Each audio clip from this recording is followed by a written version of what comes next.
I coach my people to say things with honesty. This is not a manipulative statement. Dustin, listen, before we get started here, okay, this 20-minute meeting, this is not a sales pitch. This is not a demo. This is for me to, number one, I want to deliver some insights to you that are going to be useful for you, whether you do business with me or not.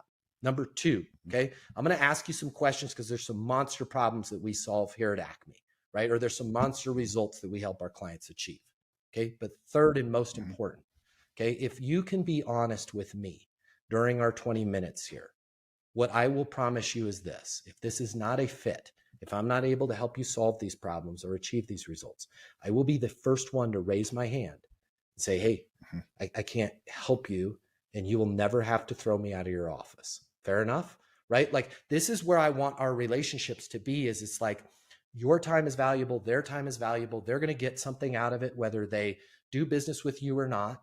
And you're going to be honest with them and tell them if it's not a fit, which allows them, and this is the key, allows them to be honest with you.